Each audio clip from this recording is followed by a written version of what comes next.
Brillanti Musicals, kull nhar ta' ħamis fit-8:09 dejjem fuq One.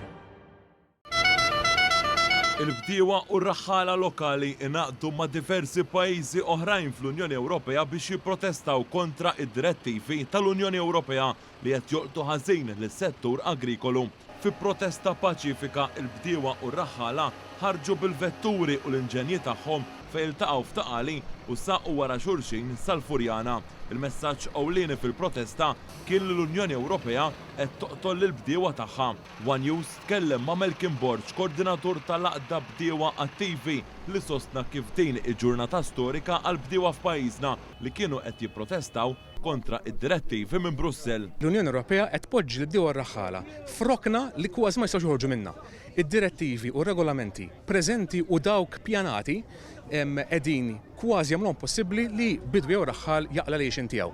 Ġifieri nistgħu nitkellmu fuq il-fatt li l-Unjoni Ewropea pereżempju tifferma ħafna ftehimiet ma' pajjiżi minn barra l-Ewropa biex jitlu prodotti jikkompetu mal-prodotti Maltin li jkabru l-bdiewa u r-raħħala Maltin, imma dawn il-pajjiżi m'għandhomx ir-regolamenti li għandhom il-bdiewa Maltin u Ewropej. Tajjeb, hija unfair mhux qed nilagħbu fuq l-istess playing field. Din il-protesta saret partikolarment minħabba il-pjan tal-Unjoni Ewropea imsejjaħ Green Deal li fost l-oħrajn jolqot lil bdiewa hekk kif iridu jnaqsu l-fertilizer u anke il-bex fil-ħidma tagħhom. Dan minn barra l-Unjoni Ewropea qed tinċentiva lil bdiewa biex iħallu ir-raba vojt. Il-pjanijiet futuri huma li l-bdiewa jonqsulhom l-ammont ta' għodda, fertilizers, eċetera, li jistgħu jużaw, ġifieri għandha pjanijiet l-Unjoni Ewropea li tnaqqas l-ammont ta' fertilizers li jużaw l-bdiewa, u allura ħadd tkompli tagħmilha diffiċli ħafna biex il-bdiewa u r-raħħala jkunu kompetittivi u jikkompetu bil-prodotti tagħhom max-xogħol li dieħel minn barra kemm mill-Ewropa u anke minn pajjiż minn barra mill-Ewropa. Din il-protesta qed issir fi żmien ta' sfidi internazzjonali bla preċedent wara d-daqqa tal-pandemija u wara il-gwerra fl-Ukrajna fejn kif spjega Borġ il-bdiewa qed isibu l-kooperazzjoni min-naħa tal-Gvern. Ġifieri il-Gvern jikkopera ħafna magħna mal-qdiet ta' bdiewa oħra biex nippruvaw nsibu soluzzjonijiet biex dawn il-problemi u dawn l-isfidi kemm jista' jkun nippruvaw nelbuhom flimkien mal-bdiewa mar-raħħala. Ħafna drabi il-Gvern ikollu jdeh marbutin, ġifieri jkun hemm regolamenti Ewropej li ma jkunx jista' jagħmel xejn fuqhom u allura jkun daru mal-ħajtu wkoll.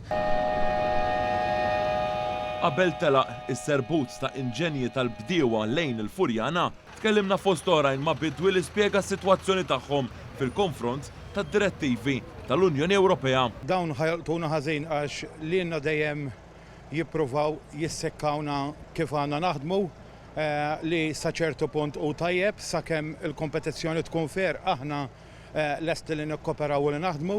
Pero maħniex lesti li jidħlu prodotti minn ta' third world countries ġo l-Ewropa b'użu ta' pestiċidi li aħna bħala bdiewa li ħafna snin ma nużawhomx u hekk għandu jkun ma nużawhomx.